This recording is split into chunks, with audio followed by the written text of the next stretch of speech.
সন্ত্রাসী কর্মকাণ্ডের জন্য রাজনৈতিক বৈশিষ্ট্য হারিয়েছে বিএনপি। তাদের জন্য জনগণের ঘৃণা ছাড়া কিছুই নেই বলে মন্তব্য করেছেন আওয়ামী লীগের সাধারণ সম্পাদক ওবায়দুল কাদের। দুপুরে দলীয় সভাপতির কার্যালয়ে তিনি এসব কথা বলেন।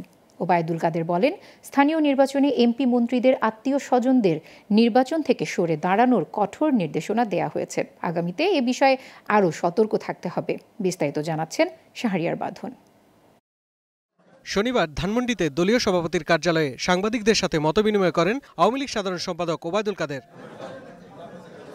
এ সময় তিনি দাবি করেন, বিএনপি সন্ত্রাসী কর্মকাণ্ডের জন্যই তাদের রাজনৈতিক বৈশিষ্ট্য হারিয়েছে। কানাডার ফেডারেল আদালত পর্যন্ত সন্ত্রাসী দল হিসাবে চিহ্নিত করেছে এবং বিএনপি আসলে কোনো রাজনৈতিক দলের বৈশিষ্ট্য এখন প্রকাশ করে না।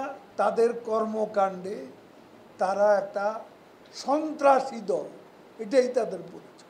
তার মতে, বিদেশিদের দ্বারস্থ হবার কারণেই জনগণের কাছেও গ্রহণযোগ্যতা হারিয়েছে বিএনপি। বিএনপি তার গ্রহণযোগ্যতা, বিশ্বাসযোগ্যতা সবই হারিয়ে ফেলেছে।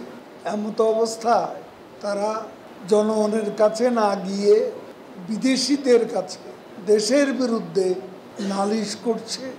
স্থানীয় নির্বাচনে এমপি মন্ত্রীদের আত্মীয় স্বজনদের নির্বাচন থেকে সরে দাঁড়ানোর কঠোর নির্দেশনা দেওয়া হয়েছে বলেও জানান আওয়ামী লীগ সাধারণ সম্পাদক। বলা হয়েছে নিকটজনেরা, এমপি মন্ত্রীদের স্বজনরা, তারা নির্বাচন থেকে যারা করছে তারা সরে দাঁড়াতে এবং যারা ভবিষ্যতে করতে চায় তাদেরকেও এই নির্বাচনীয় প্রক্রিয়া থেকে দূরে থাকতে বলা হয়েছে।